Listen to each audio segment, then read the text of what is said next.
진짜 다양한 거. 그 저번에 봤어요. 저에 노트북에서 띄어져 있길래 저 그걸 물어볼까 하다가 안 물어봤거든요.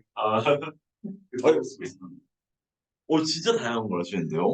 생물학도 하시고. 물리니까 물리도 거기가 하시고요. 약간 배우는 게 많을 것 같아요. 양자는 비물이. 뭐 CV 같은 건 있고요. CV는 그냥 사실 우리나라는 2주 프로그램을 보네요. 근데 이제 일본, 영국, 미국은 8주랑 13주 프로그램인데 이번처럼 이제 원래 하고 하는데 그걸 압축해갖고 2주로 운영한 나라들이 있어요. 그게 이제 우리나라의 한국물리대가 이제 하고 있고, 네 거기에 지원한 거죠. 한국어로 된 거예요. 한국어로도 내고 영어로도 돼요. 그래서 V를 내비로 아마 의자를 빼셔도 될 것 같아요. 네? 들으실 분이 없는 것 같아서. 같으면서 영어도 사실 인정했죠. 반갑습니다. 저희가 드디어 600쪽이 되는 이 간단한 과학수 책의 마지막 아유 씌워줄까요? 컷 하겠습니다. 여기부터. 자, 600쪽에 달하는 이 책의 마지막 챕터를 할 수 있게 됐고요. 반갑습니다. 그래서 시작하게 됐습니다. 말 그대로 프론티어고요. 네. 그래서 네. 네. 이게 그 품질이 좋나요? 품질이 굉장히 그렇을 건데. 네, 그 뜻이 아니라 저는 구독된 계정이긴 한데 네. 유튜브요. 구독 안 했어요. 네. 죄송해요. 구독할게요. 하겠습니다. 자, 죄송합니다. 구독이 괜찮나요? 이거 네, 마이크가 있긴 한데 들어보시면은 나름 잘 그렇네. 자, 그래서 챕터를 강의를 해보겠습니다. 프론티어고요. 그냥 제가 마음에 들었던 이번 여행에서 찍은 거고요. 이게 깔렸었어요. 자, 갑자기 프론티어 하면 갑자기 또 다시 새로운 게 등장을 합니다. 근데 뭐 그게 볼 건 없고 일반적인 가치 함수라고 해서 뭐 이후에 GPE라고 해서 일반적인 가치 함수라고 뭘 도입을 시키는데 가치 예쁜 거.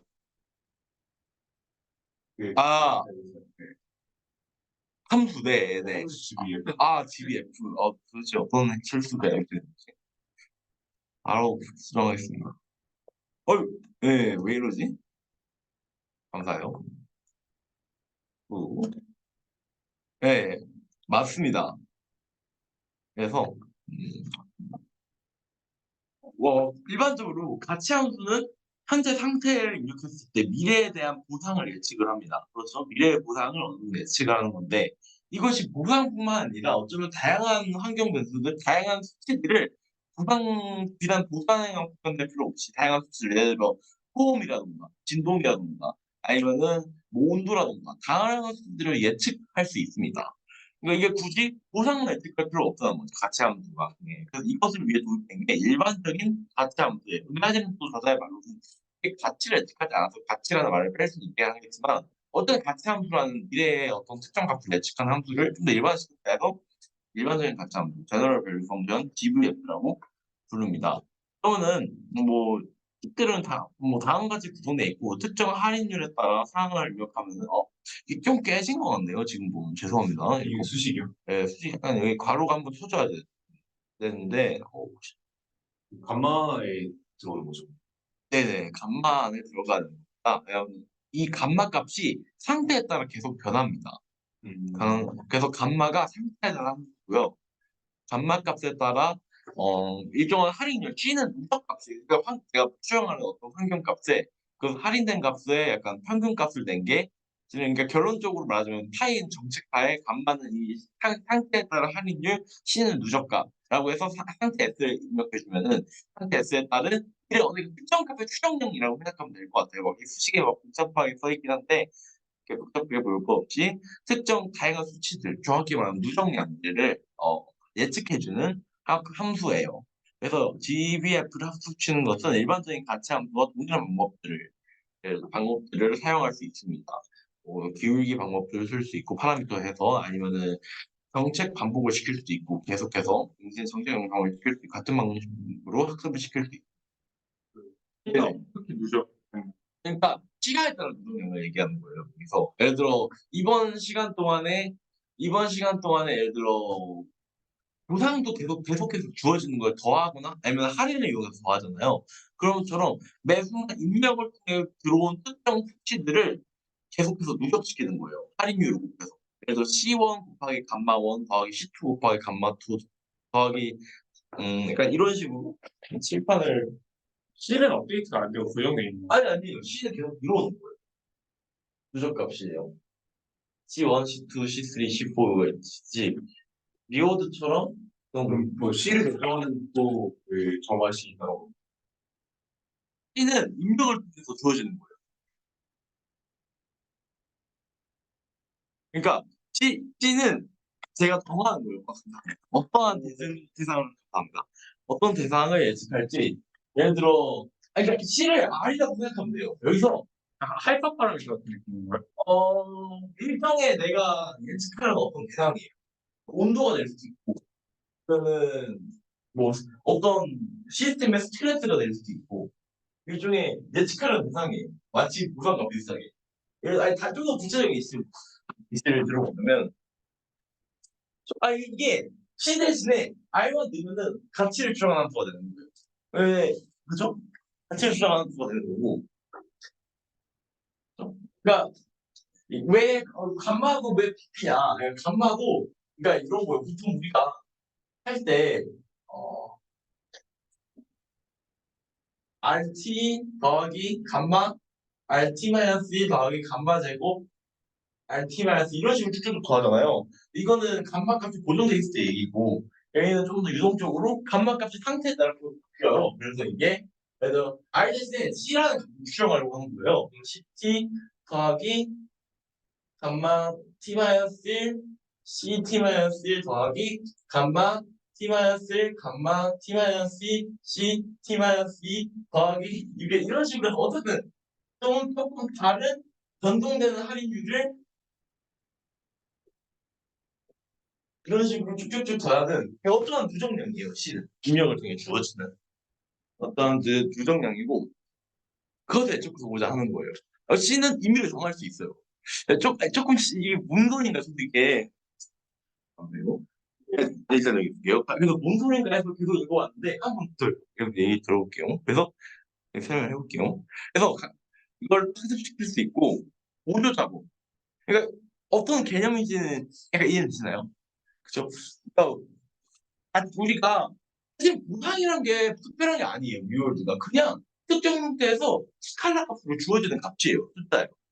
그것이 상태가 전이나에 따라 계속해서 주어지고 그 상태에 내가 어떤 상태에 있을 때 내가 미래에 받게 될 가치들의 추정값이 가치한 값이지 마찬가지로 R이 아닌 그냥 또 다른 어떤 값을 내가 마음대로 설정할 수 있어요. 예를 들어 온도라면 온도 그쵸? 온도라면 온도고 뭐 습도라면 습도 그런 식으로 해서 특정 값들을 그냥 추정하는데 보상을 추정하시 동일하게 가치함수를 쓸 수 있다. 그래서 이걸 확장시킨 걸 일반적인 가치함수라고 합니다.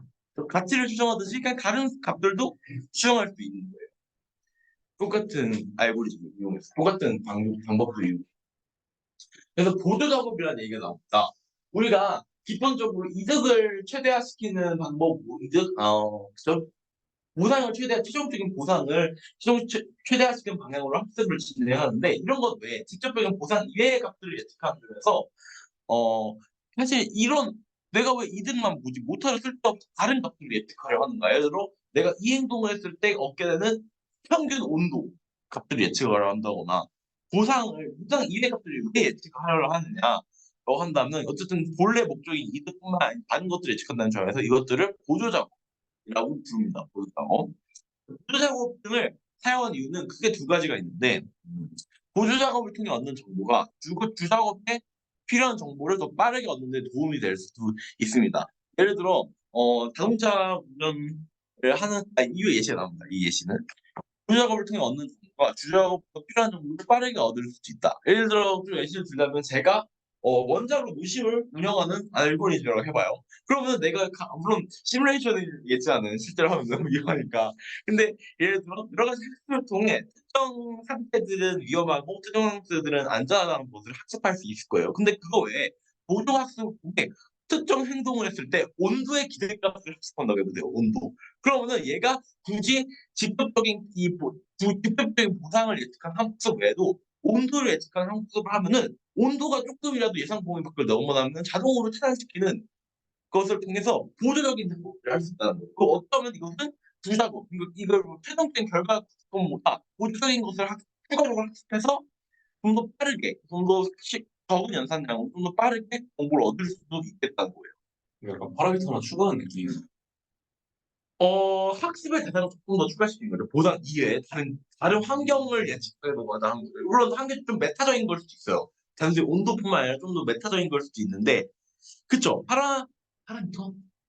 그러니까 또 이외에 그 직접적인 보상, 개인, 리워드 외에 다른 값들을 예측하려고 하는 거예요. 근데 완전 똑같은 메커니즘으로 다 작동해요. 아웃풋을 몇 개 더 추가를 하는. 그렇죠, 그렇죠. 예측하고자 하는 아이디어를 좀 추가하는 거죠. 이게 제가 약간 비슷한 방식으로 지금 하고 있는 게 네네네. 그 영어 문제 만들잖아요. 네네네. 지금 지문을 만들고 있는데 네네네. 특히 빈칸 지문을 만들고 있는데 네네. 그냥 빈칸 지문을 생성하라고 할 때보다 빈칸 지문이랑 메인 아이디어를 생성하라고 할 때 아유, 근데 맞아요. 이게 정확히 나와요. 맞아요, 맞아요. 너무 도움이 되는 얘기였어요. 단어는 아니긴 한데 근데 박사님이 말씀하신 게 이번 내용이 나와요. 무슨 말이냐면 이것을 적용할 때 그냥 별도의 모델을 만드는 게 아니라 예를 들어 잘 보이시죠? 여기 있으면 잘 보이시죠? 네. 예를 들어 우리가 어떤 상태 입력이 있을 거예요. 물론 벡터가 있죠.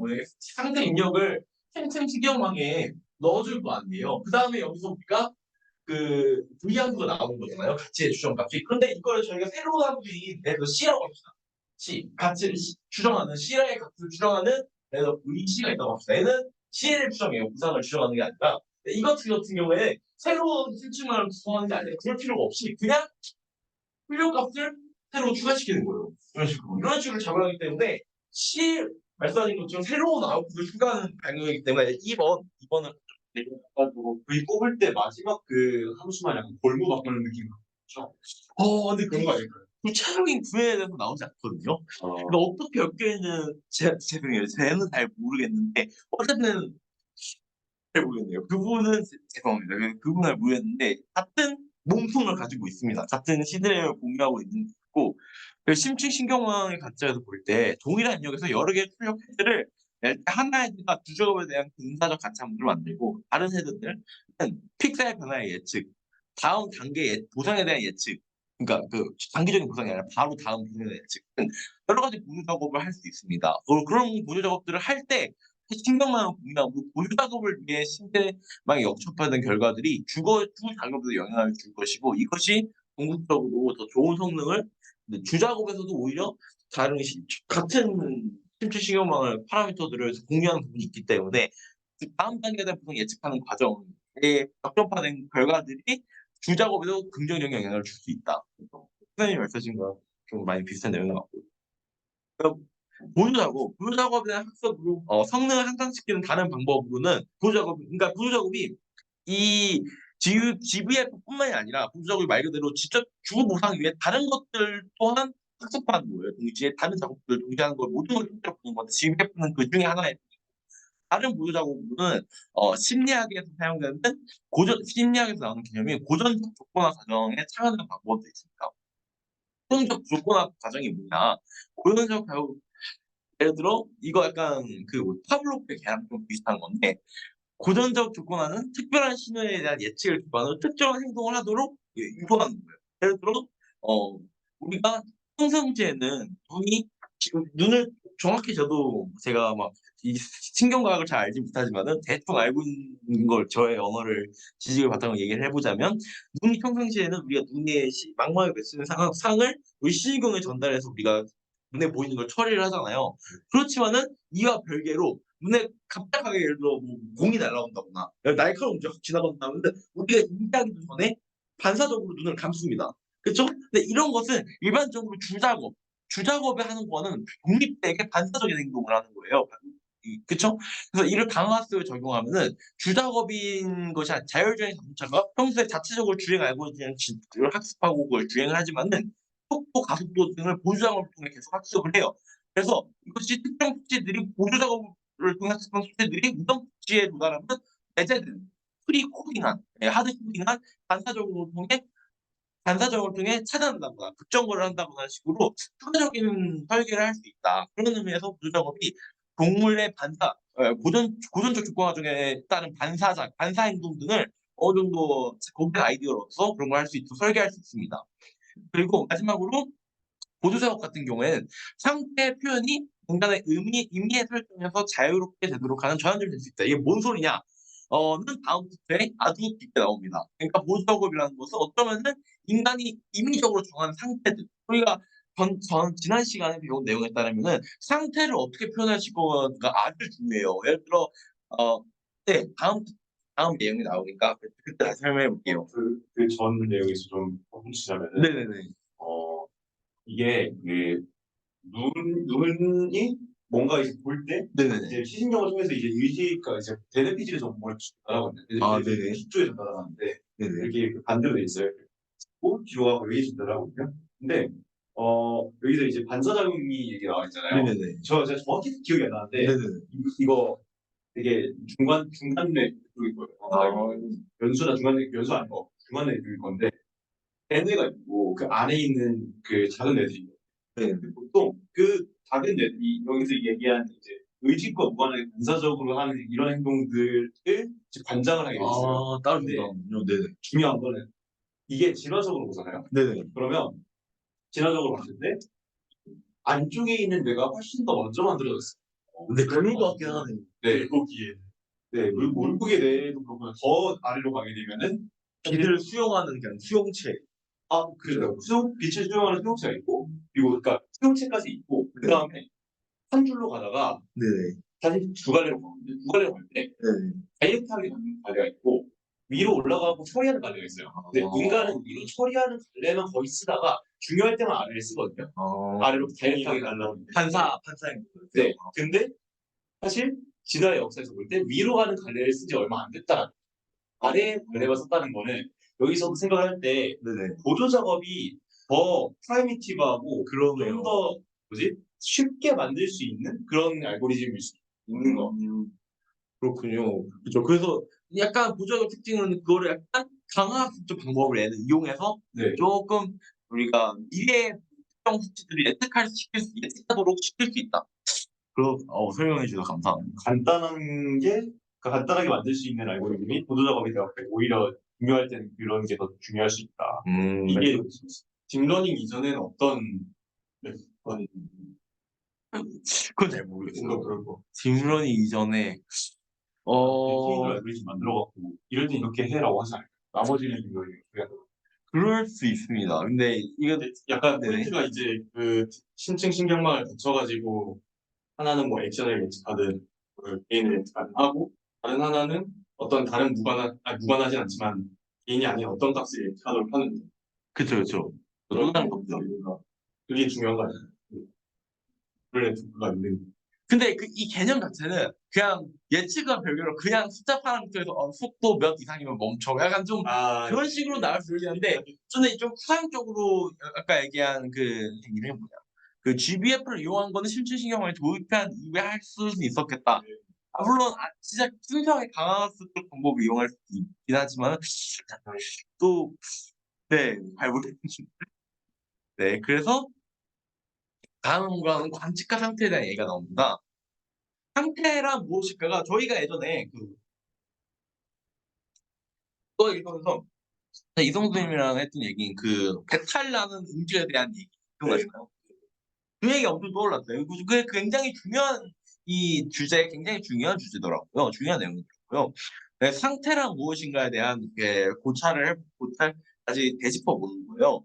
본 교재에서 교재 1부 이게 3부로 이루어져 있어요. 1부, 2부, 3부. 1부에서는 상태는 아무런 의심 없이 100과 같은 형식으로 그냥 던질 수 없어요. 그냥 상태 예를 들어 뭐 우리가 예전에 블랙잭 알고리즘 할 때도 그냥 상대 카드 개수, 내 카드 개수, 내 카드 종류 개수 그냥 팩토를 그냥 부어줬어요. 좀 여러 가지 스칼라가 묶인 형태로. 2부에 들어서는 상태를 그냥 팩토로 주어진 게 아니라 파라미터를 통해서 근사적으로 표현을 해야 돼요. 실질적으로 하려면. 그래서 정말 간단한 문제가 아닌 이상은 대부분은 파라미터를 써야 되고 심층신경을 쓰고 그런 식으로 해야 돼요. 그 3부에 들어서는 특히 지난 시간에 16장에 들어서는 상태의 표현을 인간의 세심한 설계, TD 과목 같은 경우에 어떻게 하냐면 한 칸에 돌이 있다 없다, 2개 이상 있다 없다, 3개 이상 있다 없다, 그리고 3개를 초과해서 몇 개 있다, 이런 식으로 해서 상태에 대한 표현을 인간이 매우 세심하게 설계를 했어요. TD 과목 같은 경우는. 또 어떤 경우에는 심취신경을 통해 그 구글 딥마인드에서 아카리 게임을 할 경우에는 굳이 일반 상태를 하지 않고 그냥 영상 출력 자체를 주면은 심층신경망이 자동적으로 상태에 대해 그 나름대로 의미를 구성하도록 나름대로 그것을 나름대로 상태를 그냥 심층신경을 통해 자동적으로 상태를 인식하도록 한 두 가지 관례가 있었는데, 그런데 여태껏 다른 문제들은 전부 게임과 같은 모든 상태를 직접적으로 알 수 있는 거였어요. 예를 들어 오락실 같은 경우에는 그 아카리 게임 같은 경우는 전부 화면이 100%다 가려진 화면도 없고 화면에 보인 전체가 사실은 모든 상태이고, 그리고 바둑 같은 경우에도 바둑판에 놓인 돌들 외에 숨겨진 요소들은 전부 없어요. 그래서 이런 정말 간단한 게임 같은 것은 모든 상태를 직접적으로 알 수 있고 대체가 직접적으로 관측할 수 있어요. 그러나 현실 대부분의 문제들은 대체 에이전트는 정말 부분적인 것밖에 못 봐요. 관측을 통해 상태를 추측할 수밖에 없어요. 예를 들어 자율주행 자동차 예시 같은 경우에도 자율주행 자동차는 주변 보행자들의 위치, 차선의 궤적 등등을 실시간으로 정보로 제공하지 않아요. 얘들 좌표가 어디고 그게 아니라 직접 자신의 카메라 또는 레이더를 통해서 관측하고 가려져 있으면 못 보고 부분적으로 가려져 있을 수도 있고 해인이 그러면은 제대로 못하는 거고 관측을 통해서 추측만 할 뿐이에요. 그러니까 이 완전한 상태와 관측은 현실적인 문제에서는 불일치할 수밖에 없다는 거예요. 그쵸? 그러니까 그 저자의 책의 말을 그대로 인용을 하자면 어쩌면 환경의 상태에 대한 중요한 측면들은 직접적으로 관측할 수 없을 수도 있다. 그러니까 정말 핵심적인 요소들조차 직접적으로 그냥 상태를 내가 무지하게 할 수밖에 없을 수밖에 없는 상태, 그런 상황이 있을 수 있다는 거예요. 그래서 관측을 통해 상태를 추정할 수 있는 능력 그 정도를 가관측성이라고 부릅니다. 그래서 이 문제에 대해 전부를 볼 수 없다. 항상 부분적으로 보고 볼 수 있는 정보 시간에 따라 계속 변한다. 그럼 이걸 어떻게 해결해야 될 것이냐? 그러니까 우리가 상태에 대한 문제를 알 수 없는 경우가 많다. 그래서 우리가 과연 상태를 뭐로 해야 될 것인가? 그래서 정말 근본적인 방법으로 회귀하게 됩니다. 환경은 이제부터 환경은 나에게 상태값을 주지 않는다고 해도 돼요. 왜냐면 상태값을 못 줘요. 완벽한 상태를 줄 수 없어요. 이것도 마찬가지예요. 우리가 방 안에 있는 모든 이파들의 위치와 운동량을 알 수가 없어요, 정확하게. 그쵸? 정확하게 무엇도 알 수가 없어요. 부분적으로 이거 관측할 뿐이지, 눈을 통해서. 이와 마찬가지로 그러니까 애초에 전부 알 수 있는 것 대신 온전 상태를 찾지 말고 관측값, 그러니까 에이전트가 카메라든 아니면 뭐 어떤 방법이든 입력기든 수신기든 관측하는 값만을 환경이 그 모델이 리턴하도록 해주잖아요. 뭐 관측값에서 두 번째 주제. 죄송합니다. OT, 네, HT입니다. OT입니다. 네, 감사합니다. 제가 복사 5,000원기를 나중에서 이거를 지가 안 고치면 영원히 안 고쳐. 감사합니다. 설사가 아니라 5월 OT. 감사합니다. 좋아요. 그래서 감사합니다. 자, 관측값 OT를 이제 ST 대신 그냥 순수한 관측값 OT 에이전트 관측값 사용하겠습니다. 그래서 이제 환경과의 상호 이제 우리는 이제 ST와는 이제 잠깐 동안 작별을 해야 돼. 네, 잠깐 동안 보지 말아야 되고요. 내가 실질적으로 알 수 없는 값이에요. 네, 이게 실존하는지조차도 의문이에요. 네, 그러니까 오직 내 눈에 에이전트 관찰할 수 있는 OT만을 한번 기준으로 좀 밑바닥부터 쌓아 나가보자는 거예요. 이제부터 환경과의 상호작용은 상태나 부상조도 포함하잖아요. 그럼 부상은 뭔데? 부상은 네 관측값 속에 녹아 있어. 라는 거죠. 그죠? 부상도 왜요? 체스 같은 바둑 같은 것도 뭐예요? 갑자기 띠링 하면서 주지 않아요. 물론 최종 승점을 주겠지만 관측은 바둑판 그 자체의 그 바둑판에 돌들이 어쩌면은 부상의 일부분일 수도 있어요. 잘 두면 좀 내가 유리한 판국이고 불리한 판국 인간은 바둑판만 유리한 판국이지 불리한 판국이지 관측을 통해 보상을 예측하잖아요. 마찬가지로 그냥 너가 무상도 어떻게 좀 있지 않을까? 그래서 무상 상태 또는 보상을 포함하지 않고 오직 다음과 같은 환경과의 사용자는 다음과 같은 행동과 액션, 관측, 옵서베이션, 오의 나열로 구성될 뿐이에요. 이것은 가장 완전한 표현이에요. 이거보다 한 상태를 더 잘 표현할 수 없어요. 무슨 표현이냐? A0, O1, A1, O2, A2. 그러면서 그냥 여태까지 내가 했던 H가 모든 행동을 다 일렬로 나열하면 이거보다 완벽한 표현 없어요. 그렇죠? 이거 그러니까 내가 선택한 모든 정보와 한 모든 행동들은 전부 나열하면 이걸 과연 어쩌면 현재 상태에 대한 에이전트가 추측할 수 있는 최대한 가장 정확한 정보의 나열이에요. 그렇죠? 이거보다 더 정확할 수 없어요. 가능한 모든 정보를 다 얻는 거니까요. 인물 표현을 가능한 가장 정확한 상황 표현이에요. 그런데 이제 이것을 뭐라고 부르겠냐면 이 나열들을 임의 관측 행동 궤적의 부분을 이력이라는 개념을 도입할 거예요. 히스토리, 이력 히스토리에서 HT는 O1, O2, O3, 그래서 OT까지 가는 이런 일련의 나열을 H 히스토리, 이력, HT라고 부르도록 할게요. 그럼 이러한 방식으로 다루는 거는 매우 불편해요. 그리고 어 이게 점점 매번 새로운 경험이 액션과 관측이 누적될 때마다 HT는 계속 이력은 계속해서 길어질 거예요. 일반화시키기도 힘들어요. 그렇기 때문에 이런 이력 HT에 대한 압축된 요약을 우리는 갖기를 원해요. 이거 어떻게 내가 갖고 올 것이냐? 압축된 요약을 우리는 상태라고 부르기 원한다는 거예요. 그래서 다음과 같은 정말 상상 속에 함수가 있다고 합시다. A 함수에 F가 있어서 FHT는 ST라는 HT라는 좀 기다란 이력을 F 함수에 집어넣으면 마치 어떤 압축된 하나의 물론 벡터, 일정한 크기를 가진 벡터 ST라는 벡터로 딱 표현되기를 원한다는 거예요. 그러니까 이 표현 자체가 어떤 말이냐면 ST는 절대적이지 않다는 거예요. 평경이라는 거. 평경은 내가 이력을 어떻게 가공하고 어떻게 압축하냐에 따라 달렸다는 거예요. 그래서 왜 관측자 입장에서 절대적이라는 환경이라는 건 없어요. 왜? 항상 구분적으로 보니까 가장 완벽한 관측은 이력 그 자체예요. 이력의 나열이에요. 이거 외에 더 알 수 있는 정보는 없어요. 그렇지만 이것을 어느 정도 근사하고 어느 정도 압축해서 어떻게 하면 ST를 좀 효과적인 ST를 만들 수 있을까? 또 중요한 포인트라고 생각을 해요. 네네. 완전히 같은 이력에서 그러니까 네네. 마르코 특성을 가지지 않는 상황이더라도 네네. 완전히 같은 이력인데 다른 상태가 나올 수는 없어요. F 때문에. 그렇죠. 그렇죠. F 완전히 다른 같은 이력을 가지는 두 서로 다른 상태에 있을 수는 없다. 그러니까 이제 완벽히 역사가 똑같으면 상태가 같은 거예요. 그렇죠. 맞는 말입니다. 그 특성이 아닐까. 그쵸. 해시라는 할수 있고 함수 자체의 특성이 맞습니다. 그렇죠. 그래서 이네 그 1대1 함수의 특징, 그러니까 정의역에 치역 한 개씩 대응된다는 특징이 또한 거가 1대1 대응성이 그러니까 잠깐만. 재능해 볼게요. 1대1 방문얘기 취소. 그래서 만일 예, 한수가 이렇게 정의를 하길 원한다는 거예요. 근데 만약 ST 상태 우리가 새로 명명한 거예요. 상태가 미래를 예측하는데 이력만큼 유용하려면 그러니까 이 이력을 줄줄 대고 다닐 수 없으니까 이력만큼 유용한 ST가 되려면 마르코프 특성을 가져가고 마르코프 특성이라는 건 다음 식으로 요약이 되는데 무슨 말이냐? 즉 서로 같은 상태 표현을 갖는 이력은 같은 확률 상태 전이 확률 분포를 가져야 된다. 이게 무슨 소리냐라고 하면은 만약에 이게 무슨 말이야? F 안에 넣으면은 상태가 되잖아요. 상태가 되잖아요. 만약에 서로 다른 H와 H 프라임이라는 이력이 서로 달라요. 이 같은 상태 표현을 갖는다면 그 이력에서 다음에 올 상태들의 관측값들의 확률 분포랑 H 프라임에서랑 H랑 이 서로 다른 이력에서의 그 다음 편을 조회해서 관측할 수 있는 가능한 상태들의 확률 분포가 동일해야 돼요. 이럴 때 우리는 이걸 마르코 특성을 가진다고 정의를 하겠다는 거예요. 그래서 조금 좀 서로 다른 이력이라도 만약에 어떤 것이 마르코프 특성을 가지려면 어떤 상태가 마르코프 특성을 가지려면 서로 다른 이력을 가졌더라도 같은 상태를 표현한다. 그렇다면 같은 확률 분포를 가져야 된다. 그래서 상태 전이의 분포를 가져야 된다. 상태라는 표현은 의미의 표현이니까 관측의 분포를 가져야 된다는 거죠. 관측과 같은 확률을 분포해야 된다는 거죠. 그래서 상태를 찾아서 니모를 찾아서 비슷한 느낌으로 니모를 찾아서 그렇게 옛날 영화 아니에요? 모르겠다.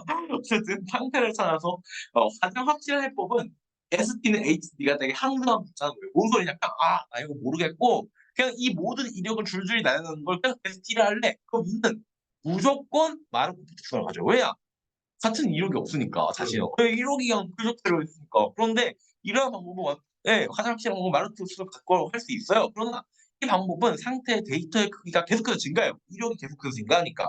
그리고 이력에 대한 압축적인 요약이 되게 급합니다. 책 독후감을 써오라 했더니 책을 필사해 온 거예요. 요약이 전혀 아니잖아요. 더 근본적인 문제는 이런 좀 거의 요약하지 못했던 문제를 더 떠나서 가장 근본적인 문제는 해당 상태는 절대 반복될 수 없다는 거예요. 그래서 제가 예전에 얘기했던 그 위장 소화 얘기 그쵸. 왜냐면 이력이라는 게 연속적인 거라는데 갑자기 달기 시작하면은 압축된 표현을 하지 않고 그 연속적인 나열 자체의 상태로 보게 하면은 절대 반복되지 못하는 문제가 생기고 따라서 표 기반 학습 그러니까 내가 과거에 갔던 상태와 유사한 상태들 또는 그 정확히 그 비슷한 상태들을 다시 마주칠 일이 없기 때문에 학습이 전혀 진행될 수가 없다. 이 방식을 누릴 수 없기 때문에 이 방식은 유효하지 못하다. 네, 그건 좀 대안이 될 수 없다. 그래서 이에 대한 대안으로 다음 같은 것이 제시됩니다. 바로 상태 갱신 함수 U를 이용해서 표현하겠다는 거예요. U를 덩어식으로 표현하겠다는 건데 모든 T에 대해서 S 전 상태를 주면은 그리고 현재 액션과 그 다음에 옵저베이션을 넣으면은 그다음 상태를 정리해 주는 함수 U를 잘 구해 보자라는 내용이에요. 그러니까 이건 아예 길게 이력을 따지 말고 이력을 쭉쭉쭉 나열하지 말고 그냥 우리 현 S0는 정의해야 돼요. S0는 근본은 S0는 정의를 잘 한 다음에 S0를 잘 정의하면 내가 이 하는 액션과 관측값에 따라 그다음에 S1이 정해지고 그다음에 S1을 사실은 S2가 정의되고 S3가 정의되고 그런 식으로 좀 상태를 이렇게 표현하지 않더라도 이렇게 쭉쭉 나열하는 근본 이런 나쁜 방법이 아니라 그나마 좀 정화식 그 유단함수를 일반화시킬 수 있는 표현을 또 찾으면 어떨까? 라는 대안들도 있습니다. 구체적인 구현이 있는데 그러니까 베이지안 룰을 이용하는 건데 그 부분은 조금 생략을 했고요. 그리고 여러 가지 대안들이 있는데 상태를 어떻게 표현할 것인가? 그러니까 상태라는 게 예. 어떻게 표현할 것인가는 PSR 방법입니다. 베이지 방금 얘기한 이걸 좀 더 이 방법을 좀 더 확장시킨 건데 베이지 법칙 기반의 자동적으로 예측하는 상태를 표현하는 방법이에요. 네, 저도 이게 읽는데 무슨 이해를 잘 몰라 이해를 잘 못해서 이게 책에 이게 단어를 하고 두 번째로는 근사 사용입니다. 무슨 말이냐면 우리가 그 딥마인드에서 아타리 게임 때 했던 방법인데 상태에 대한 표현을 그냥 파라미터 또는 침팬지만에게 맡기는 의존하는 거예요. 이 방법이 있고 또 이거는 좀 굉장히 직관적인 방법이에요. K 차이 너무 길어. 그럼 어떡해? K번째 태신부터 K번째까지 있는 것까지만 나열을 하자. 어쩌면 근데 이거는 많이 쓰죠. 옛날 자연어 툴에서 이 방법을 쓰기도 하고 그쵸? 월드 파서를 해서 이렇게 눕잖아요. 몇 가지만 보자. 그래서 K차 이력 여기까지만 해서 상태를 표현하자. 이런 방법들이 제시되고 있습니다. 반복이 되겠네요. 이게 차이가. 그렇죠. 반복될 가능성이 있죠. 그래서 비슷한 맥락에서는 비슷한 결과를 예측할 수 있고 어떻게 보면 말할 수 있겠죠. 근데 또 단점도 있겠죠. K차를 넘어서는 관계들의 상태에 대해서는 또 실질적으로 연관이 있으나 단순히 거리가 그 사이 두 사건들 간의 단축 간의 거리가 멀다고 해서 타임스텝 간격이 넓다고 해서 연관성 문제를 가능성도 있다면 어쨌든 이런 대안들이 있다고 합니다. 그래서 여기서 알아야 될 거는 상태라는 것은 결국 어떻게 절대적인 것이 아닐 수 있다. 어떻게 표현하느냐에 따라 달릴 수도 있다. 예, 심층신경만이 다 이겼을 것 같은. 그렇게 하는데 저자는 그 비교에 대해서는 무조건 옳다고 생각하지 않는 것 같아요. 그래서 조금 더 얘기를 들어보자면 그래서 그렇게 요즘에는 그것이 좋은 성능을 보여주고 있는데 사실 절대적 그것이 유일한 해결책인 객관적 근거는 없다라고 저는 생각하는 것 같아요. 서튼 그래서 보상 신호의 설계 여기서 대단하게 마감됩니다. 상태와 관측이라는 것이 관측 상태라는 것이 마감 그 절이 끝나고 다음 절은 보상 신호의 설계에 관한 문제예요. 지도학습, 그러니까 일반적인 우리가 말하는 딥러닝 같은 경우는 지도학습을 많이 쓰지요. 예를 들어 특정 데이터를 주고 거기에 탐탁 레이블을 딱 알려줘요. 예를 들어 우리가 MSTI 같은 경우에도 그 MSTI 그 뭐죠? 진짜 미스테요? 엠니스터죠. 엠니스트 같은 경우에 숫자로 쓴 걸 참값 3 알려주고 7 글록이라고 그린 사진을 주면은 옆에 7이라고 다 정답 레이블을 달아줘요. 그래서 지도학습 같은 경우에는 지침, 참값이라는 게 존재해요. 지침이라던가. 네. 지도학습과 근데 이에 비교해서 단어학습의 장점은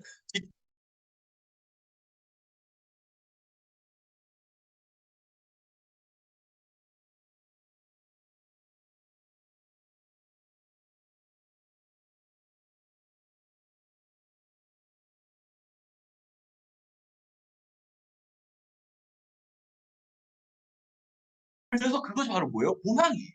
연습 상태들의 보상을 통해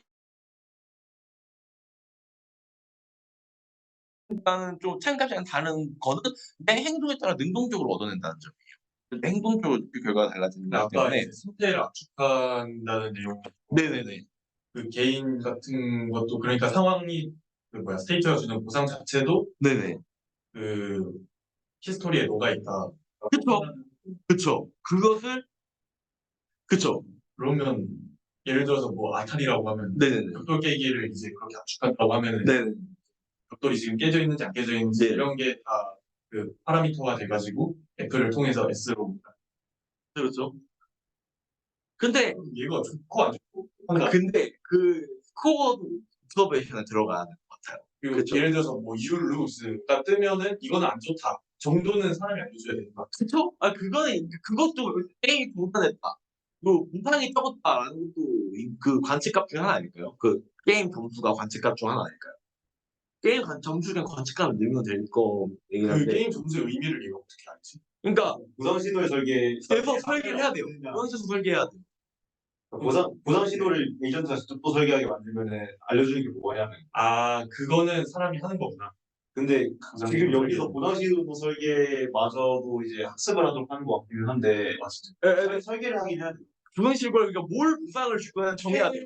정해야 돼요. 율로스가 마이너스 그렇죠, 그렇죠. 이걸 정해야 돼요. 다 정도는 알려줘야 돼. 맞아요. 정해야 돼요. 좀 적극적으로 알려줄 수도 있고, 굉장히 터치를 안 하시고 알려줄 수도 있어요. 그래서 여러 가지 그 바리에이션이 방법들에 대해서 봤습니다. 나오는데. 그래서 근데 그 중요한 건 얘는 그냥 지쳐 않으니까 정보도 뭐예요? 보상은 달줘야 돼요.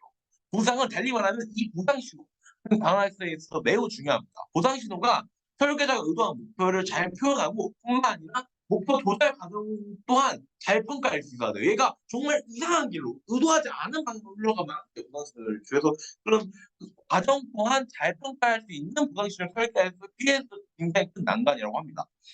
생명과학의 입장에서 보자면 보상 신호는 외부 환경에 있는 것이 아니에요. 동물의 뇌 속에 있는 거예요. 도파민이라든가 그런 걸 통해 뇌 속에서 생성되는 신호예요. 환경에 따른 게 아니라. 생명체들은 수천 수만 년 동안 환경에서 생존할 수 있도록 뇌 속에서 보상 신호를 조절해 왔어요. 따라서 좋은 보상 신호를 설계하는 것은 결코 만만하게 볼 일이 아니다. 그래서 강한 속에서는 보상 신호를 어떻게 할 것인가, 어떻게 정할 것인가 굉장히 어려운 문제고 중요한 문제다. 문제가 쉬운 경우는 보상 신호 설계 또한 쉽습니다.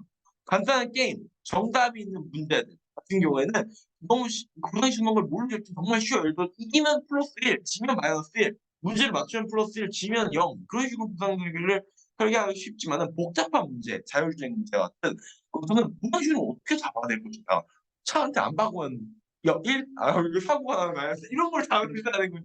그러니까 그걸 잡을 수 있어요. 근데 문제는 여러 인생은 사고가 안 나는데? 그럼 좀 운전하면서 뭐 불을 타는 거 어때? 굉장히 이게 정말 현실적이 못해요. 어떻게 부정식으로 설계할 것인가? 그러니까 사람이 그냥 매번 뭐 그냥 이렇게 공부한 파스를 하면서 너 좋았어 안 좋았어 실제로 평가할 수는 없잖아요. 어떻게 무한 신호를 설계하신 거가 정말 중요한 문제고 복잡한 문제는 그것을 설계하기가 어렵다. 가 되는 거죠. 또한 문제가 쉽더라도 드문 보상 이것도 바둑에서 발생했던 건데 드문 보상 문제가 종종 발생합니다. 보상이 너무 드물거나 생존과 보상 사이의 거리가 너무 멀어요. 바둑이 이렇죠. 한 번에 내가 처음에 한 악수가 결국은 백수 후에 패배해야 하는 결정적인 원인이 됐다더라도 너무 보상이 드물면 학습이 장시간 정체될 수 있다. 정체 문제라고 그걸 부릅니다. 드문 보상. 네, 아주 옛날 얘기네요. 사실은 누구나 설계할 수 있는 거 아니에요. 그렇긴 해요. 그래서 뭐 이미 얘기하잖아요. 프론티어가 되어야 된다. 왜냐하면 프론티어 같은 이 문제를 이미 충분히 연구된 거에서 훌륭한 실패를 내기는 정말 힘들지만은 아무도 개척하지 않은 부분에서 이런 기본적인 이게 날목이라는 얘기가 아니라 그 토대를 문제의 핵심 토대를 믿고 생각되기 때문에 그렇죠. 컴퓨터라는 지도 모르는 사람들이 많아요. 그러니까요. 어쨌든 1961년에 미스키라는 분이 정체 문제라고 명명을 했어요. 그러니까 드문 보상으로 인해 정체 문제가 발생할 수 있다. 학습이 진전이 안 되는데 그래서 드문 보상 문제를 해결하기 위해 최종 목표를 도달하는 데 중요한 중간 지점이라고 생각하는 것들을 세부 목표를 설정하고 보상을 추가적으로 한다는 거예요. 그래서 체스를 치자면은 예를 들어 야, 이기고 지고 맨 끝에 이거랑 부족하다. 그럼 북한 목표가 뭔데? 예를 들어 상대 기구를 먹는 거예요. 하는 거예요. 그러면 이기는데 가는 중간 과정으로서 내가 이기는 공적인 목표가 있지만은 상대의 기물을 좀 내가 유리한 방법을 잡는 것도 어쩌면은 중요한 중간 지점이 될 수 있단 말이에요. 그래서 그거에 대한 추가적인 보상을 임의로 좀 추가하는 거예요. 왜냐면 내가 이기는 왜냐면 최종으로 와 텍스 같은 경우는 100%의 없는 게임을 해서 오프닝부터 중요하단 말이에요. 오프닝을 막 시작해요.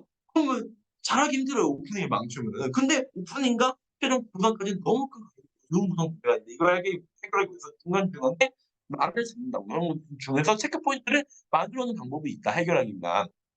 근데 여전히 다운사이드가 있죠. 뭐냐면 의도가 좋다 하더라도 본래 문제에 추가적 보상을 임의로 넣는 것은 본래 이기는 캐스 게임, 이기는 프로그램을 지금 공식에 있어야 되잖아요. 저는 전혀 다르게 생각할 수 있다. 그리고 그 예시가 지난 시간에 했던 사무엘의 체커 같은 거예요. 말을 체커말 이득이라는 개념을 사용했잖아요. 사무엘이라는 사람이 그 체커 프로그램인데 근데 그것이 궁극적으로 굉장히 원하는 방향을 작용하지 않았어요. 말을 따는 것도 중요한 건 게임 전체를 이겨야 되잖아요. 근데 너무 작은 문제에 그러니까 게임 한 부분에 매몰될 수 있다. 그러니까 이거 하나의 예시지만은 그러니까 중간 지점이 잘 작용하지 않을 수도 있다. 그리고 또 다른 방법 중에 하나는 의문 부상 문제를 해결하는 또 다른 대안 중에 하나는 가치 함수가 가져야 될 초기 추정 값을 알려준 채로 시작한다는 거예요. 그러니까 이게 같이 드문 부상이 왜 문제냐? 초반에 정치된다는 거예요. 부상이 너무 없으니까. 그러니까 이미 어느 정도 훈련한 사람들은 잘 아니까 내가 어느 정도 지식이 있으면 체스를 막 두더라도 졌네 이겼네 동네 어느 정도 터득할 수 있죠. 아예 체스를 볼지도 모르는 사람한테. 그래서 그런 다음에 나중에 봤다 너무 처음에 정점이 발생한다는데 그러지 말고 너한테 초기 추정 값을 정도 이제 할 줄은 알려준다. 어느 정도 일정 부분 지도가 두개 생각할 수 있어요. 이 부분에 한해서는 이 초기 추적부터 알려준 태로 시작해서 초반에 등록 무상에 정체하지 않고도 그리고 중간 지점을 실패하지 않고서도 이 문제를 해결할 수 있게 한다는 방법이에요. 이 방법이 알파고의 엑셀 정치 네트워크의 하나인데 그것도 어떻게 했냐면 실제 인간 선수들의 기본 바둑 한 몇백만 개의 바둑 기본을 학습을 시켜요. 바둑을 어떻게 이기는지는 기초적인 지식을 갖고 있는 거예요. 그 상태로 그 사람들의 학습을 시키는 거예요. 그러기 때문에 어떻게 이동할 때는 규모적으로 알고 있기 때문에 등급보다 학습 경제 문제에서 어느 정도 자유로울 수 있었다. 초기 출연 값을 사용하는 방법 또한 있다. 라고 생각할 수 있겠죠. 그러니까 약간 스타트 팩을 넣어주는 거죠. 프로그램. 그래서 드문 부상 문제 해결책으로는 심리학자 스키너. 이거 심리학에서 봤던 거죠. 스키너. 네. 스키너의 그 뭐냐 그 과제가 스키너의 생각성이다 읽기였는데 그 대글 1에서.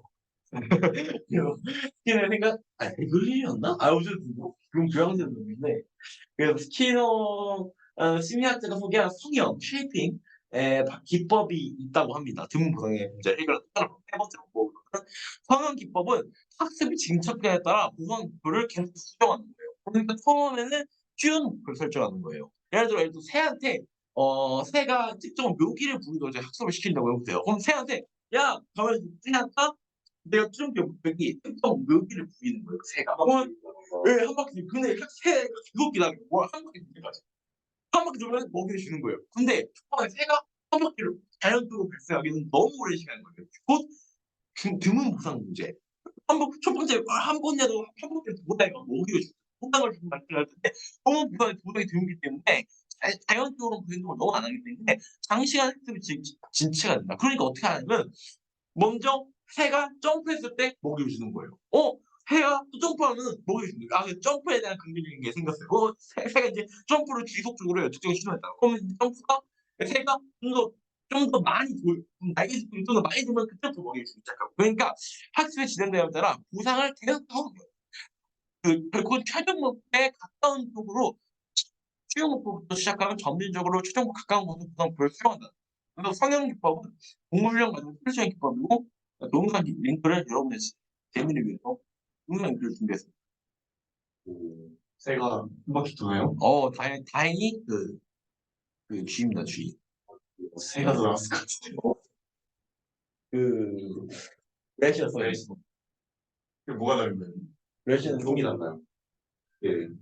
자, 좀 더 기억해주겠습니다. 그래서 이거 놓고는 쥐가 저 닭다리 안으로 들어가게 하는 거예요. 그 딸깍은 먹이를 주는 시그널을 청각격신과 연결시키는 거예요. 딸깍은 그러니까 저 밤에 관심 모르는 먹이를 줘요. 처음에. 저다 딸깍을 연결해줘요. 엔젤과 그레텔 방법이에요. 그쵸. 이제는 좀 아니, 조절을 가지고 속 앞줄고. 대가리 넣으면 앞줄. 이제는 간식을 간단히 갖는 걸로 주지 않고, 네, 대가리. 근데도 학습이 진짜 되는 거예요. 보상의 목표를 계속 변경을 해주는 거예요. 쉐이핑. 그러니까 그죠?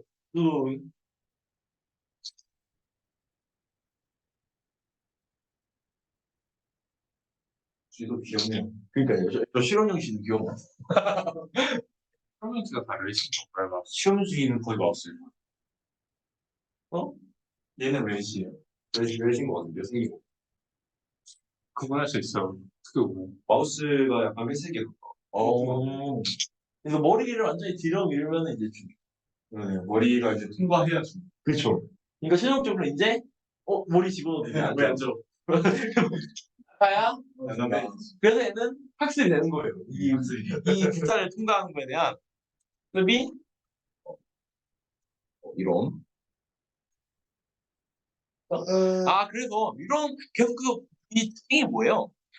처음에 보상부가 계속해서 변동이 돼요. 처음에는 간단한 그 굴다리에 그 통로에 머리를 들이미는 것만으로 보상을 줬지만은 나중에는 좀 더 안쪽으로 들어가고 머리까지 집어넣어가지고 그다음에 한 바퀴를 도는 과정까지 계속해서 궁극적인 목표에 따라 계속 보상 과정을 변경해 가는 거예요.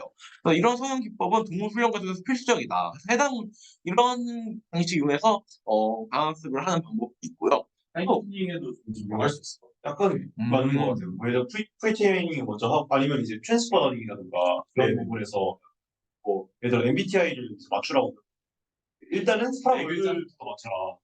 네. 네, 뭐 아니면 뭐 말씀하신 뭐 E랑 I 뭐 그러면 그런 느낌으로 제가 왜 그 생각을 했냐면, 네. 이제,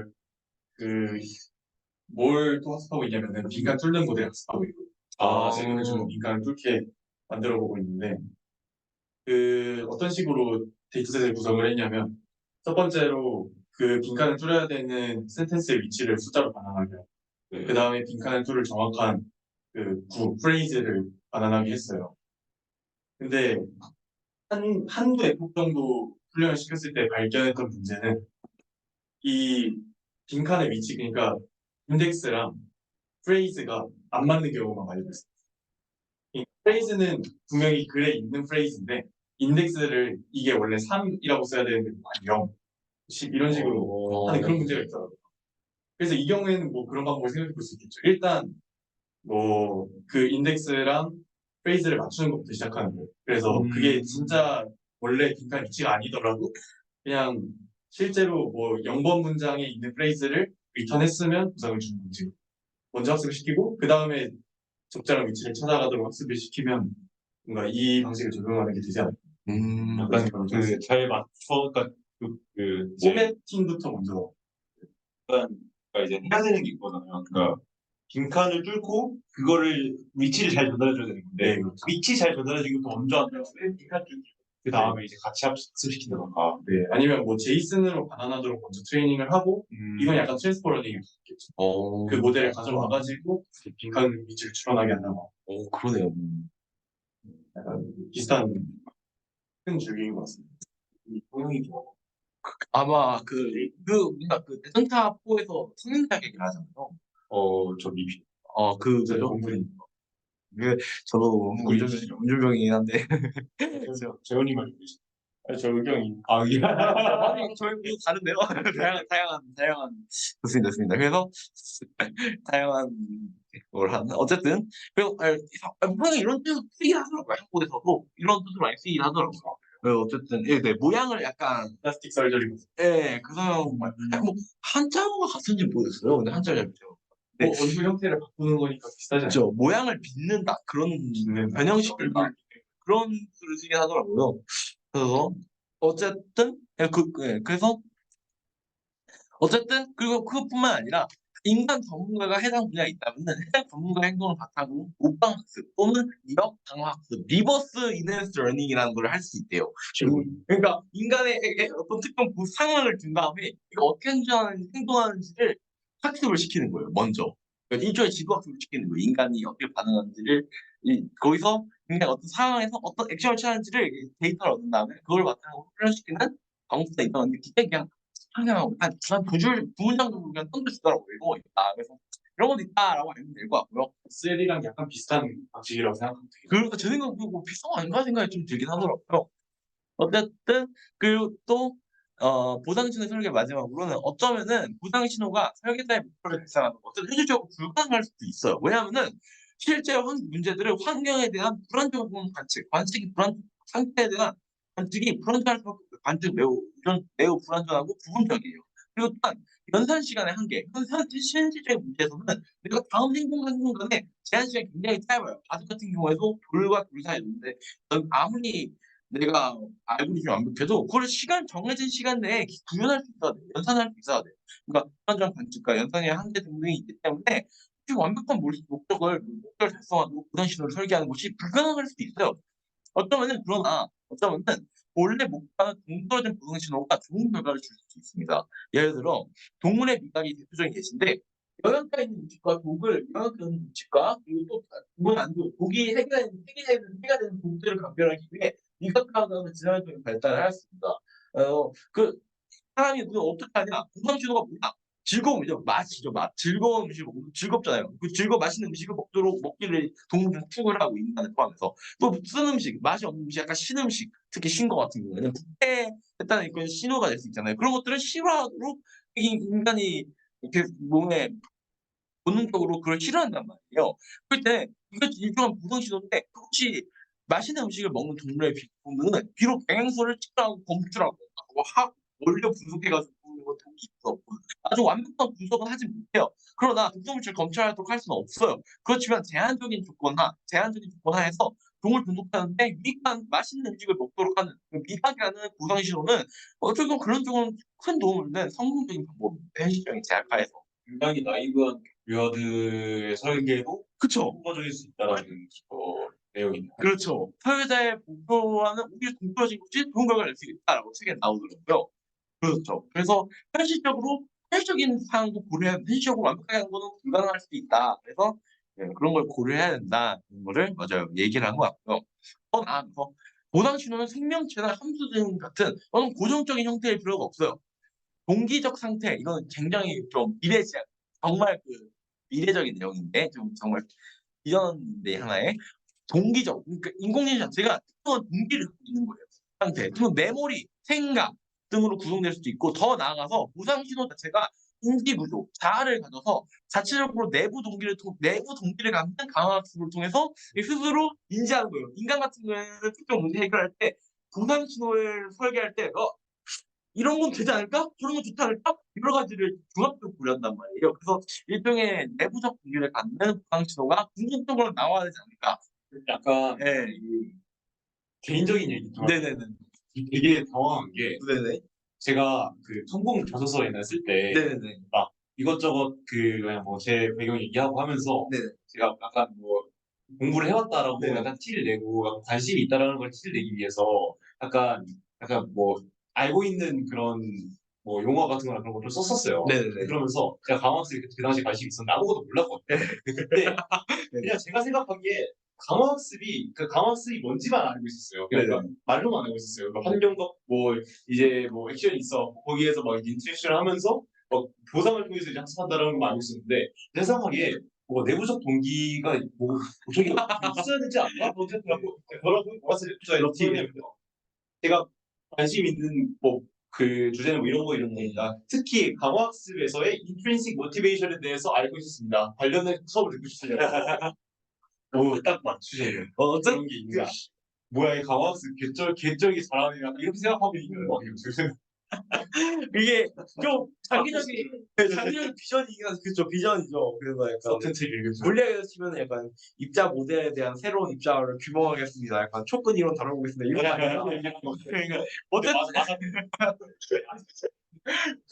어쨌든 보상 신호가 이런 비전을 과연 궁극적인 좀 더 발전된 진보 형태가 아닐까 생각할 수 있겠다. 그렇죠. 신기하네.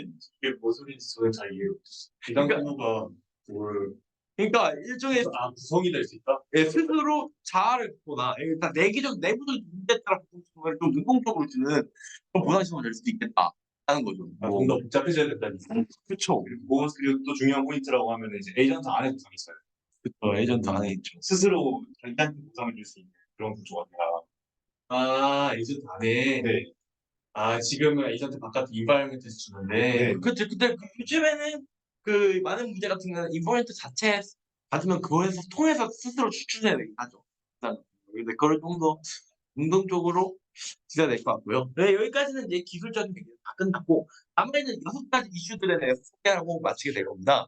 네, 강학습의 분야에서 더 연구가 필요한 부분들, 아직 연구가 진행 중인 부분들은 무엇일 것인가, 네, 알아보겠습니다. 자, 1번. 완전히, 이름 설명 너무 길어요. 완전히 점진적이면서 온라인으로 수행되는 강력한 파라미터 기반의 함수 분사의 필요성. 근데 얘는 어떤 뜻인지 알겠죠? 이제 완전히 점층이죠. 그러니까 프리셋된 것이 아니라 진짜 계속해서 변해 나가는 업데이트 계속되면서 온라인 실시간 정보를 상호작용하면서 파라미터 기반의 근사 방법이 강력한 것이 필요하다는 거예요. 이거 그냥 심층신경만 아니냐라고 할 수 있는데 딥러닝 기반의 방법들은 부분적으로 이런 것들을 심층신경만 방법들은 이거 부분적으로 이런 필요를 충족시켜요. 그러나 제한사항이 좀 있다고 합니다. 방대한 오프라인 자가 게임, 일괄 처리 훈련, 배치, 그죠? 제한적 상황에서만 좀 좋은 성과를 보여준다고 합니다. 이거 그렇지 않은 상황은 뭔데라고 하는데 뭐 그런가 봐요. 근데 일단 그냥 실시간으로 학습이 이루어졌으면 좋겠다라는 얘기야. 그런 것 같아요. 근데 근데 이세돌이랑 두면서 배우고. 그렇죠. 그런 거를 하기를 원하는 것 같아요. 근데 딥러닝 같은 경우에는 시뮬레이션 엄청 많이 해요. 알파 같은 경우에는 자기 혼자 시뮬레이션 엄청 많이 하고 셀프 플레이, 자각 게임 엄청 많이 하고 그거 이때 픽팩 말씀드렸잖아요. 주사위 굴리기를 통해 1초에 1000번의 게임을 할 수 있다는 식입니다. 그런 아주 빠른 자가수행 학습에서 플레이 성능이 좋으나 실시간 온라인 학습을 통해서 할 때는 성능이 그렇게 좋지 못하다. 로봇 학습 같은 거에서 되게 중요하게. 그러니까 메카니컬한 로봇을 얘기하시는 네. 거죠. 그러겠네요. 계속 움직이면서 정보를 새로운 지형의 과학을 걸어야 되는 전쟁을 보시라고. 그러네요. 그렇죠. 그러네요. 꿈과 그래서 그런 부분에서 그 방어학습이 성능이 그렇게 생각보다 되게 높다고 합니다. 여기 구체적인 예시가 나오진 않는데 그렇다고 합니다. 그래서 이 방법을 근데 일단은 강학습 그러니까 딥러닝의 문제가 한계가 현재로서는 물론 개선될 수 있겠지만 새로운 것을 학습하면 과거에 학습한 것을 망각하는 경향이 좀 있다고 합니다. 그래서 재현 완충 공간, 리플레이 버퍼 등의 기법은 과거의 경험을 영구적으로 유지하는 그러니까 과거에 그러니까 까먹으니까 재현 완충 공간에 의해서 과거에 있었던 정보들을 저장해 놓고 계속해서 재현하는 거예요. 계속해서 학습하는 거예요. 이것들을 이용해서 예방할 수 있다고 합니다. 근데 이거를 보면 알파고도 했었어요. 어떻게 했냐면 저희가 얘기했잖아요. 그 알파고의 사용 알고리즘 하나가 뭐였냐면 학습을 실시간에 하지 않아요. 과거에 했던 모든 것들을 리플레이 버퍼에 저장해 놨다가 랜덤으로 추출해서 그 1년 대 행동상들을 랜덤 추출해서 학습해요. 과거의 기록들 계속 랜덤 추출해서. 그러니까 알파고는 잊지 않도록 어느 정도 이 대형 완충공을 통해서 보완하려고 했던 거예요. 이 만각한 문제를. 그래서 과거의 경험들을 영구적으로 유지하기 위하여 저장해 놓고 이를 계속해서 재현해서 이걸 만각하는 걸 예방할 수 어느 정도 할 수 있다고 합니다.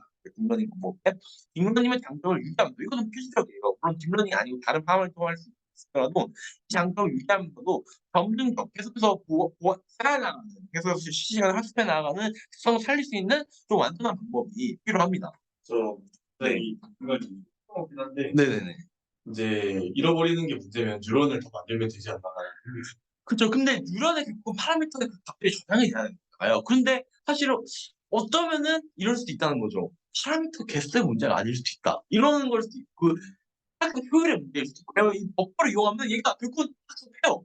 학습을 해낸단 말이에요. 그래서 오늘 뭐 반복 학습인가? 재현을 하면서 해야 하기 때문에. 컴퓨터 많이 해나오고 약간 오히려 묽어질 수도 있지 않아요? 그런가요?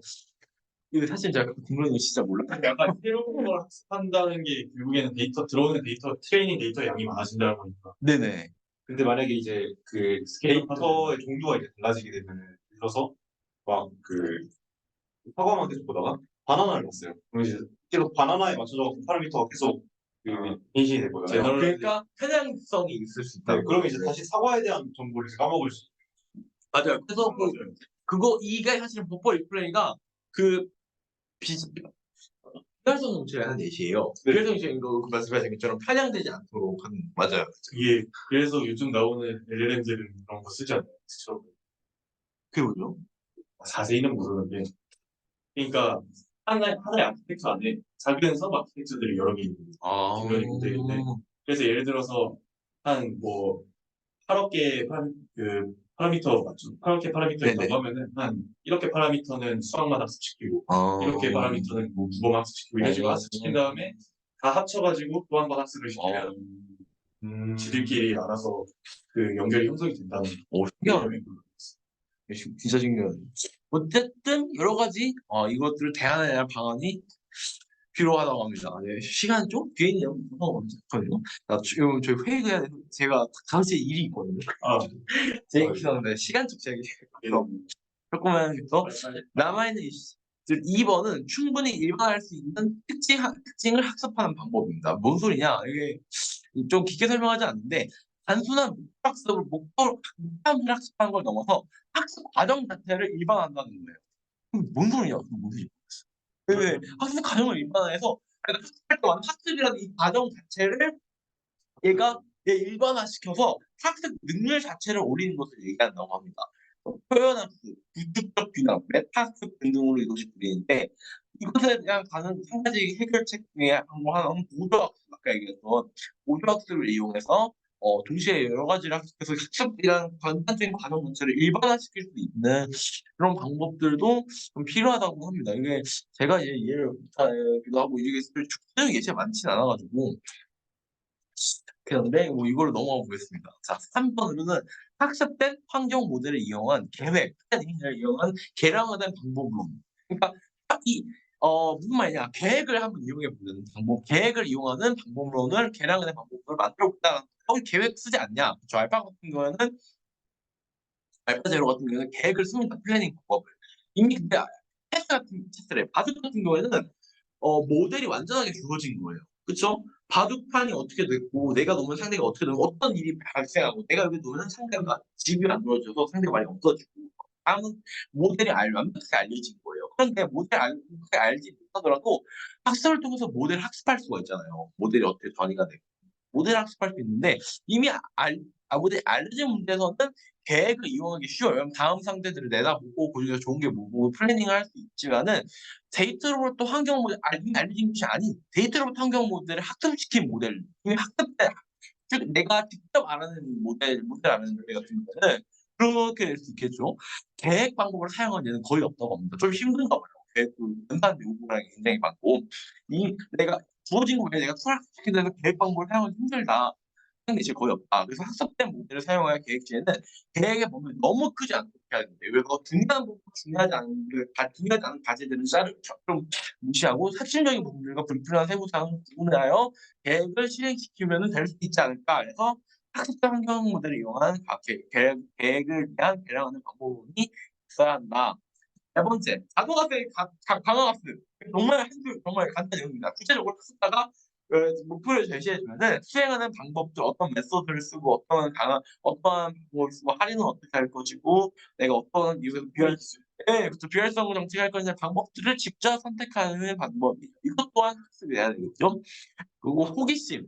5번째가 굉장히 재밌는 내용인데, 예의치 못한 결과, 새롭거나 흥미로운 입력 등 호기심과 유사한 행동에 대한 내부 또는 고유, 인트린식한 보상을 설정할 수 있다는 거예요. 그 생각을 하고 이거 썼어요. 셀프 모티베이션이 있는. 네. 그렇죠. 그러니까 이게 무슨 말이냐면 아까 이전에 얘기했던 정체 현상이 나타나요. 언제냐면 드문 보상 때요.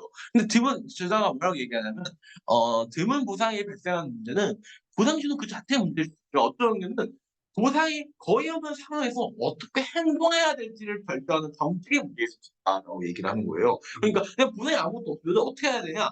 호기심이 있는 행동을 해야 된다.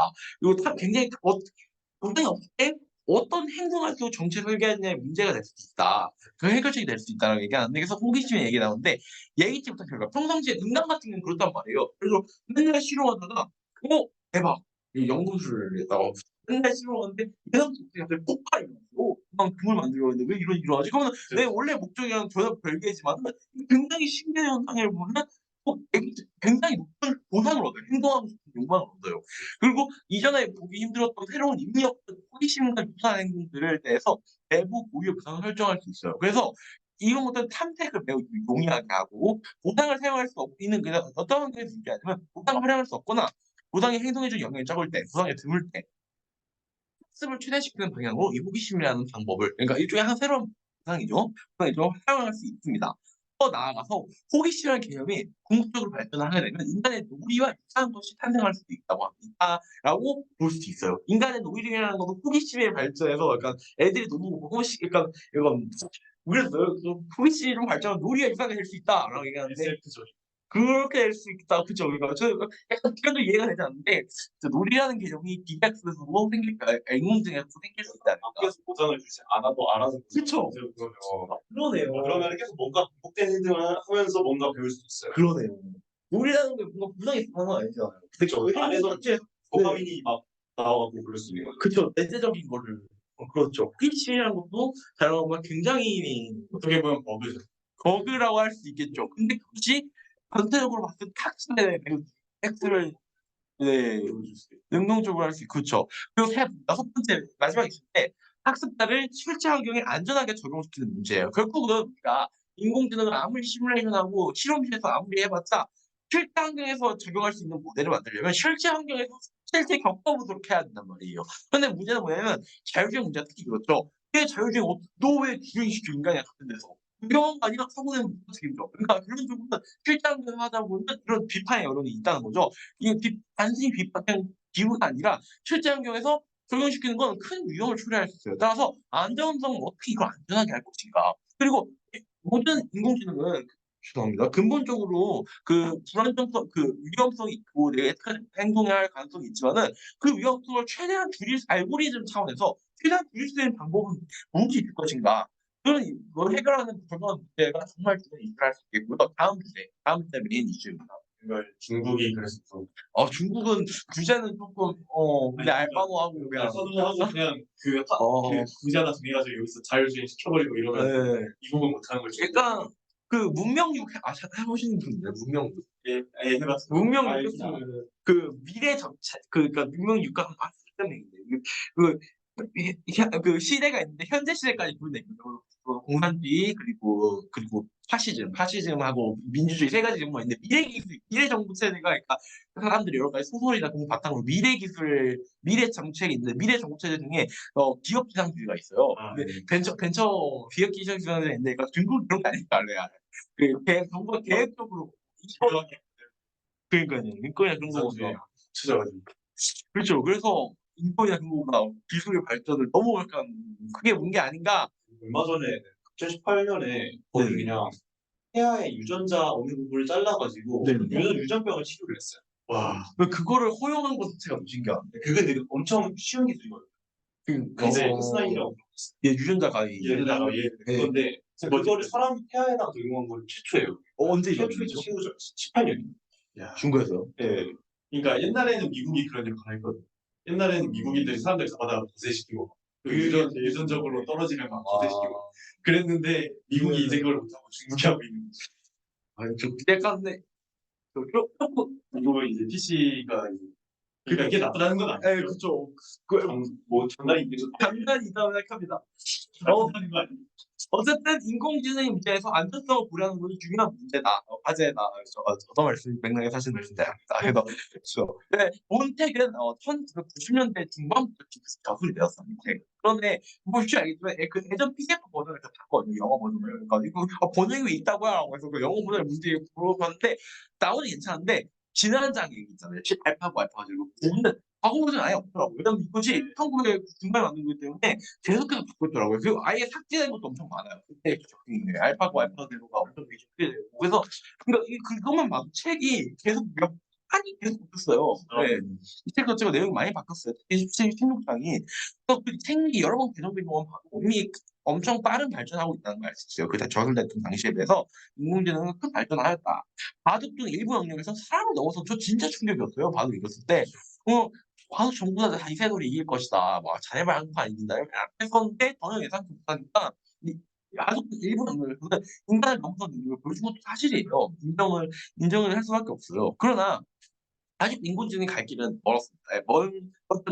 도전해야 될 많은 도전 과제들이 있습니다. 바로 뭐냐면 사람들이 갖고 있는 융통성, 뭐 여러 가지 있겠죠. 문제 해결 능력, 미만한 감정, 창의성, 경험으로부터 빠르게 faster 뭐야 약간 빠르게 학습할 수 있는 능력 등 그러니까 인간이 굉장히 빠르게 적응하잖아요. 환경 변화에 대해서 그 능동적으로 그런 능력들을 그렇죠. 그런 능력들이 인간만이 갖고 있는 아직까지는 정말 강력한 능력들이 있는데 아직 인공지능 해결해야 할 과제들이 인간에게 남아 있다. 그래서 강학습을 연구하는 과정에서는 또 강학습이 인류에게 어떤 도움을 줄 수 있을 것인가에 대한 얘기인데 어떤 도움을 줄 것인가 얘기인데 강학습 연구하는 과정에서 동물에 대해서 발생하는 심리학, 신경과학적인 개념인 보상, 동기 학습, 의사결정 등등을 이해하는 데 큰 기여를 하였습니다. 강학습이. 따라서 강학습에 대한 연구는 장차 인간의 마음, 심리 그리고 내부의 인간의 신경, 인간의 행동의 동기들에 대한 이해에 큰 도움을 줄 것이고 이것이 좀 더 연구를 좀 인구 강학습에 대한 연구를 통해서 약물 중독 그러니까 잘못된 보상 신경 신호잖아요. 약물 중독에 대한 병에 치료하는 출마리를 얻을 수도 있겠다. 그래서 인간의 마음, 심리를 이해하는데 강학습이 도움을 줄 수 있겠다. 그리고 두 번째로는 하나는 강학습이 인류에 도움을 줄 수 있는 부분은 바로 의사결정 능력입니다. 의사결정 능력이라는 건 특히 현대 행동이 장기적으로 어떤 결과를 날지 예측하는 능력이 가장 중요해요. 의사결정 능력. 중요하다고 합니다. 의사결정 능력에 대해서는. 그래서 근데 강학습이 잘하는 게 뭐예요? 내가 지금 한 행동이 내가 지금 처한 상태가 아주 장기적으로 봤을 때 어떤 보상을 줄 것인지를 가치 함수를 추정하는 것이 강학습의 본질이고 핵심이고 이게 정말 잘하는 것이 강학습이기 때문에 특정 시점에서 의사결정을 장기적 영향을 고려하는 문제에서 강학습은 막강한 능력을 가졌습니다. 그렇기 때문에 이러한 능력을 단순히 백개만 가족들에만 한정한 것이 아니라 인류와 지구에 영향을 주는 다양한 정책들 그러니까 의사결정 과정에 이것을 적용하면 매우 큰 도움을 줄 수 있겠다. 좋은 전쟁일 수 있겠죠. 당장 그렇지만 어쨌든 이런 부분에서 인류에게 도움을 줄 수 있겠다. 생각될 수 있고요. 그러나 또 어두운 부분 또한 있습니다. 인공지능의 발전은 낙관적으로 볼 수 없습니다. 인공지능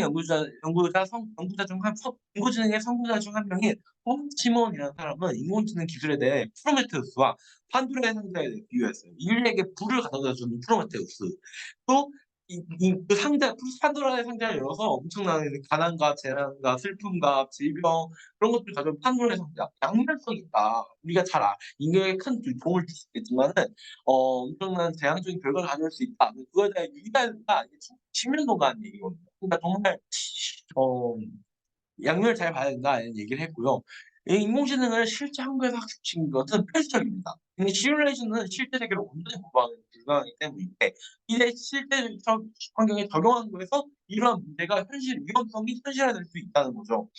인공지능을 실제 환경에 적용시키는 것은 큰 위험성이라는데 가장 큰 문제는 최적화하는 특성에 의해서 발생해요. 인공지능에. 무슨 말이냐면 방학습 알고리즘은 주어진 보상 신호가 최대화되도록 최적화하는 과정에서 이 방학습 알고리즘이 개선이 이루어지는데 이 과정에서 이 최적화하는 과정, 보상 신호를 최대화하는 과정에서 설계자가 전혀 의도하지 않은 방향으로 행동할 수 있다는 거예요. 뭐 예를 들어 애들한테 뭐 어떤 과제 주면 애들이 뭐 숙제해봐 하면 어떡해요? 100개를 뺏기려고 하잖아요. 왜요? 다 맞으면 되는 거 아니야? 그래서 원래는 문제를 풀어서 실력을 향상시켜서 높은 점수를 얻는 거지만은 다 답안지를 뺏겼습니다. 정말 간단하지만 어쩌면 높은 점수를 맞아라는 정말 단순한 보상 시간을 맹목적으로 추구하기 때문에 일이 발생하는 것인데 강학습은 오히려 그런 부분이 더 취약할 수밖에 없다. 전혀 예상하지 못하는 일이 발생할 수 있다. 그래서 이게 태어난 예시가 소설 원숭이 손이 이런 거 예시에 좀 원숭이 손이라는 소설에 비유를 했어요. 원숭이 손이 뭔 내용이냐면 그러니까 뭐 되게 무서운 내용 아니에요? 어디서 들어봤는데. 굉장히 아우이케에서 봤는데 요약적으로 알고 있는데 그러니까 특정 소원을 빌잖아요. 그럼 그걸 이루어줘요. 정말 비극적인 거. 예를 들어 뭐 내 사랑이 이루어지게 해주세요. 그럼 갑자기 그 사람의 막 가족이 다 죽고 막 그러면서 막 굉장히 이루어지긴 하지만 정말 수상과 방법을 정말 가리지 않고 정말 직접적으로 예를 들어 대한민국이 통일된 출산율 문제가 없어지게 해주세요. 그러니까 대한민국이 없어지고 그런 식으로 막 그냥 이게 어쨌든 된 거 아니야? 약간 이런 식으로 그러니까 이런 부분에서 작용할 수 있겠다. 아 이게 실제 시체에 대한 예시예요.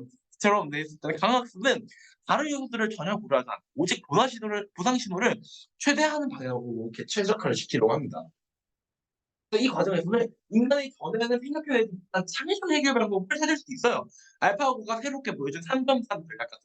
인간이 그전까지는 좋지 않다고 했지만 알파고가 그리고 인간의 기본적인 거에서 탈피해서 이거 좋은데 새로운 걸 제시할 수도 있어요. 그러나 반대로 결코 예상치 못했던 상황들을 초래할 수도 있어요. 예상치 못한 것들을 위반하는 결과들을 낳을 수도 있다는 거예요. 긍정성입니다. 그러니까 바둑을 좀 네. 사기감이 네. 여기 3,3? 여기 3,3에서 하면 일단 이렇게 돌 3개가 있을 때 돌 3개를 이를 대체하게 된 상황이 있어요. 돌일 때 이렇게 내가 이런 상황에서 돌을 이렇게 나눌 것이냐, 그러니까 이렇게 나눌 것이냐, 아니면은 이렇게 나눠질 거야. 그러니까 이게 상당히 자주 본 상황이래요. 이게 저도 잘 다른 분들이 잘 알지 못하는데, 근데 대부분의 선수들은 그 전통적 복판은 이렇게 무슨 지나치게 실리적이다, 그렇지 못하다. 그래서 한술이 전문술, 한술을 똥문술을 많이 덜 포기하는 거. 그쵸? 이거 지나치게 실리적이라고 생각했어요. 일렬로. 근데 알파고는 묻지 말고, 묻지도 말고, 무슨 세 개를 일렬로 나왔대요. 알파고, 얘, 이거 오히려 사실상 알파고가 그렇게 마음 잘하는데, 그거 이게 완전 아니야? 라고 해서 인간들도 이제, 인간은 선수들도 이렇게 두신다고 합니다. 인간이 기존에는 알 수 없던 창의적인 해법들을 제시를 한다. 그래서 그렇다고 합니다. 그래서 이런 문제를 예방하기 위해 몇 가지 우리가 잘 아는 방법도 있지만 구체적으로 얘기를 해보자면 책에서 제시하는 것들은 제약 조건을 추가하는 거로 제약하는 방법, 예를 들어 로봇의 사문직 같은 거, 사람에게 해를 입히면 안 되고 스스로를 보호해야 되고 약간 이런 것들, 이런 정말 제약 조건을 추가하거나, 두 번째로는 강인하고 위험에 민감한, 그러니까 애초에 조금만 잘못돼도 그게 크게 미끄러지지 않는 문제에 대해서, 정책에 대해서만 투자를 진행시키자는 거예요. 예를 들어 그러니까 원자로 가동을 맡기면 안 되겠죠. 원자로 가동을 어떻게 하냐를 가능성을 맡기면 안 되고, 정말 또 그렇게 문제가 없고 가로등을 끄덕이는 문제라든가, 물론 머릿속 지는 거예요. 가로등을 그렇게 불이 안 켜질 수 있다는 수용적이지 않잖아요. 위험에 민감한 정책들, 강인한 정책들을 위해서 최저가를 진행하고, 위험한 건 좀 맡기지 않고. 저는 사무장고 흥미로운데, 한 가지 목적합니다. 그러니까 보상 신호를 한 개만 규정하게 하지 말라는 거예요.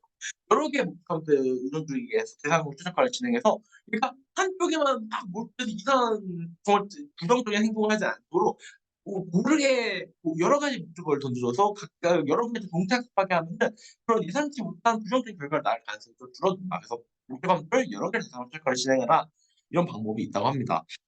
AI 면접, 자율주행 등등 인공지능이 실생활에 사용되는 법률이 점점 확장되는 오늘날 이런 안정성의 문제는 더더욱 중요한 연구 과제라고 합니다.